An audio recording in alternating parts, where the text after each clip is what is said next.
Getting to know the Bible.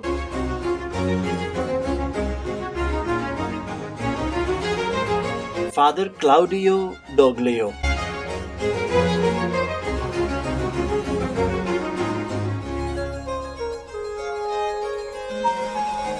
The Gospel according to Matthew.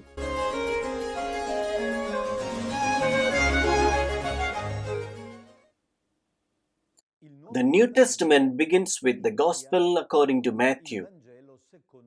The New Testament is the collection of books that the Christian community that had lived around Jesus of Nazareth produced during 70 years and gathered together with the scriptures inherited from the Jewish tradition. The first book in the New Testament collection is the Gospel according to Matthew, the first of the four Gospels. Since ancient times, the Gospel of Matthew has been considered the first, the oldest. Probably the information we have from the church fathers did not really refer to the Gospel of Matthew that we have now, but to some earlier edition. It is likely that the apostolic community, in the years after Jesus' death and resurrection, in the year 30, did not only preach but also began to write some of their preaching. And in the first years, there was a kind of a primitive, fundamental, primary gospel with the basic schema of the preaching of the apostles in Jerusalem, who announced to the people of Israel the person of Jesus as the Messiah of Israel and of all peoples.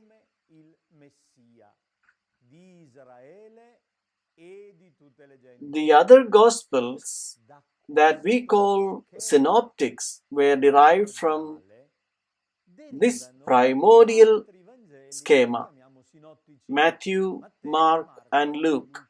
Probably this first text written in Semitic language was done by Matthew the publican, one who sold himself to the Romans to be a tax collector, but found Jesus, who completely changed his life. And after the Master's resurrection, Levi, now called Matthew, was probably the one who expanded this first text that the apostles produced. In order to have an official document of his preaching about Jesus, this text was taken in mission. It is likely that Barnabas, when he was sent to Antioch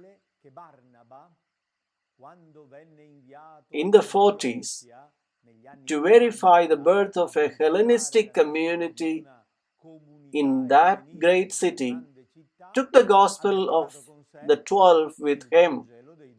And in Antioch, a first version was made in Greek with additions and adaptations. This text that was probably brought to Antioch was known as the Gospel according to Matthew because it was precisely Matthew who presented it in Antioch. In Antioch, a lively Christian community was born and over the years continued to develop this primary text, and into the 80s, 40 years after the arrival of the text in Antioch, a community of Christian writers whom we conventionally call the School of St. Matthew, made the definitive edition of the Gospel that now we have in our hands and that we want to study to try to get to know better, but we will start from the end. We do not start from the first page, but from the last page, because it often happens that a literary work is best understood in the light of its ending. It also happens in life, where the end illumines the meaning of everything else. Among other things, the Gospel of Matthew ends in an open, particularly interesting way. From a literary point of view, that is, there is no conclusion, as the story remains almost suspended, and it is left to the reader to imagine what happens next. The first Gospel has 28 chapters, the longest of all. The last chapter is dedicated to encounters with the risen one. After the episode, also common in other Gospels, of the visit of the women to the empty tomb on Easter morning, Matthew narrates the encounter of the risen one with women who become missionaries to the apostles. Then he narrates the case of the soldiers corrupted by the Sanhedrin, who were told to lie about the situation of the empty tomb. Finally, he presents a highly symbolic episode that is crucial to his theology. Let us read from verse 16. The 11 disciples went to Galilee, to the mountain to which Jesus had ordered them. The disciples are no longer 12, only 11. It is an indication of not being complete. There is the drama of the betrayal of Judas, one of the group closest to Jesus, who betrayed him and walked away. He was responsible for the arrest of Jesus, which tragically ended his life. The 11 obey Jesus. The invitation to return to Galilee may not have a historical but a symbolic value. With the reconstruction of the facts, it seems that the apostles remained in Jerusalem after Easter. On Pentecost, they are still there, and the mission begins in the capital of Israel. But the return to Galilee has a symbolic value because Galilee is the land of the pagans. The name of Galilee was not really its original name, but a common name indicating the district, the region, the province. Guelil, which with the specification of the people, Guelil Agoyin, the Galilee of the people. There the preaching of Jesus began. It is the place of foreigners, where Jesus also lived, but they were not the entire population. They lived together with other people from other races and religions. Galilee, which was the starting point of Jesus' preaching, becomes the ideal place to return to.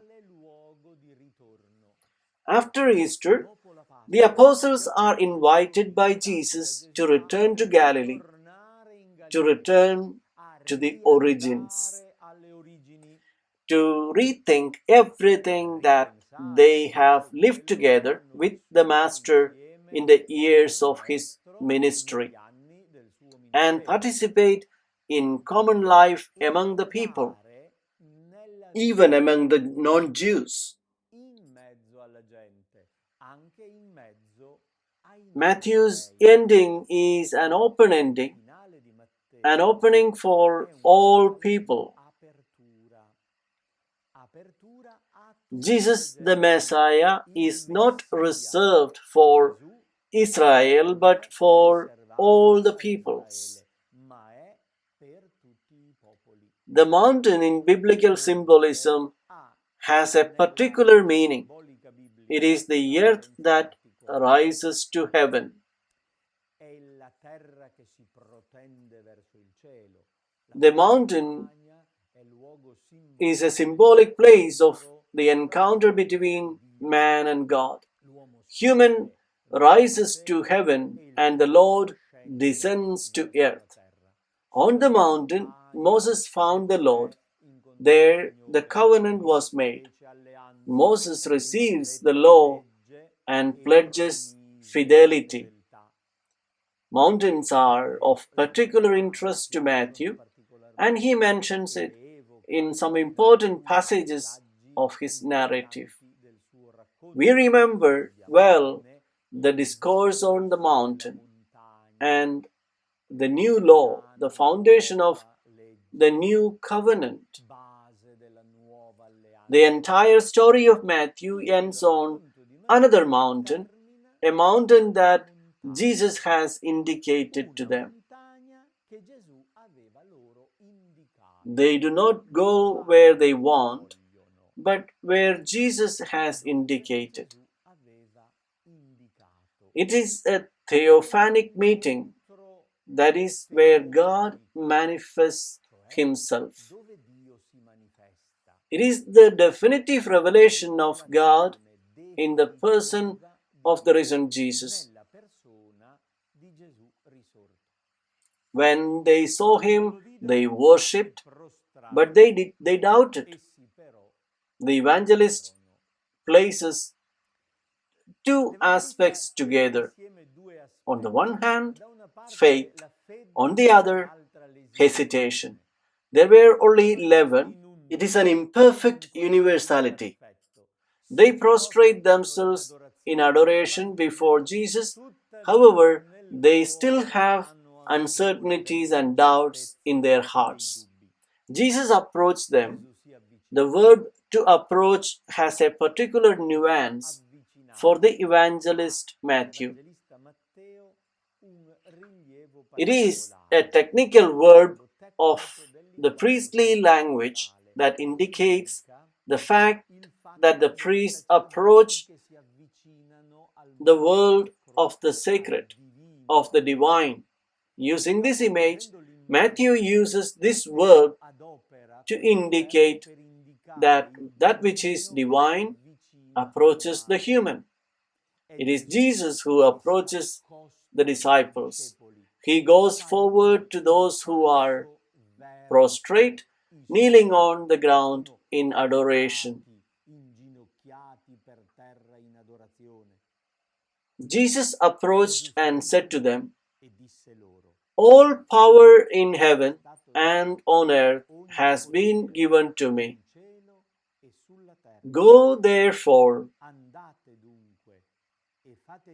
and make disciples of all nations, baptizing them in the name of the Father and of the Son and of the Holy Spirit, teaching them to observe all that I have commanded you. And behold, I am with you always, until the end of the age." We come to the end point of the text, but it is not the end of the episode. We left the disciples on the mountain, kneeling before the risen Lord. After hearing these words, what happened next? Did they speak to him? Did they move? What did they do? And where did Jesus go? The evangelist Matthew says nothing about this. The gospel ends with a significant episode on the mountain, where the risen Lord gives the disciples an operational indication. It is the Magna Carta of the Christian community of Mathew. We reread these words because they are important. First, Jesus makes a statement in which he describes his own person and the authority that has been given him. All power in heaven and on earth are given to me.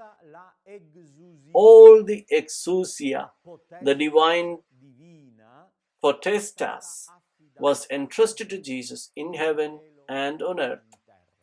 It is the polar expression that, with two opposing elements, wants to indicate everything. The risen one has been enthroned and received cosmic power. The humiliated has been glorified. He whom they cast out has been exalted by God. It is a passive, which is technically called divine passive. It has been given to me. Who gave it to him? It is not stated explicitly, but it is clear that it is God. It is a typically Semitic way of avoiding the name of God. We could say, God gave him all power over the universe. Therefore, walking makes disciples.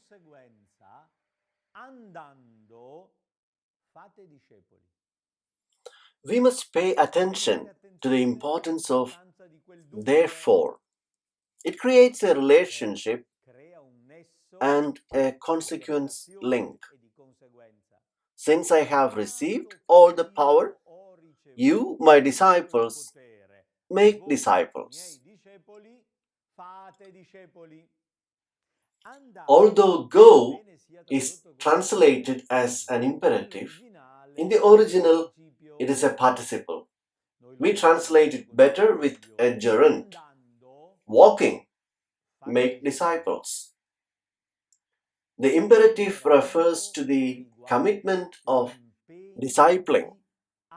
This verb does not exist in English.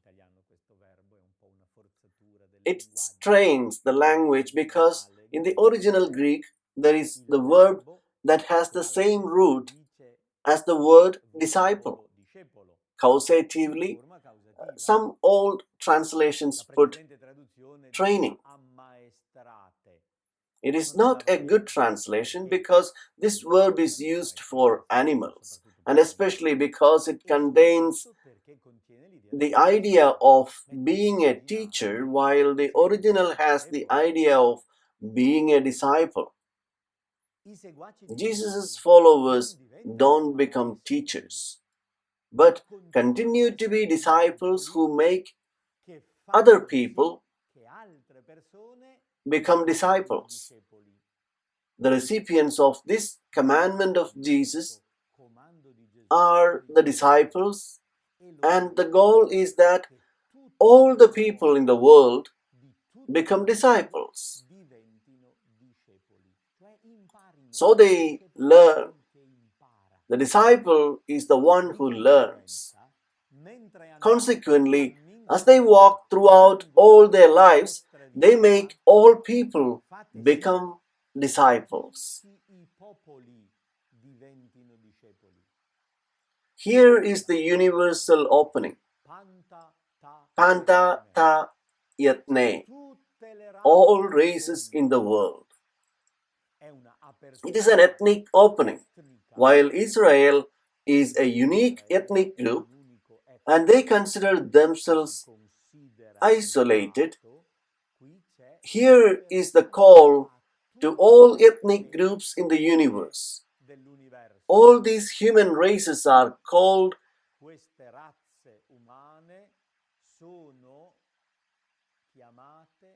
to become disciples of the only Master, the risen Lord.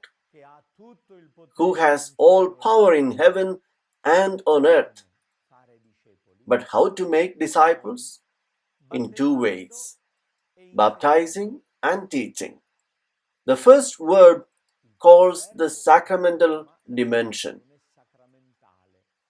the liturgical work of the Church that through the sacraments communicates the grace of the risen Lord.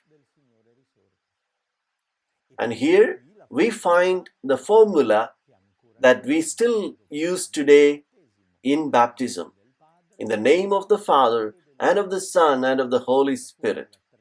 It is a perfect Trinitarian formula that we take from this end of the Gospel of Matthew to make the sign of the cross, to celebrate baptism and give blessings. To baptize means to immerse, sacramentally immersing all peoples in the relationship that exists between the Father, the Son, and the Spirit, making them enter into communion with the divine persons as they are manifested in the life of Jesus.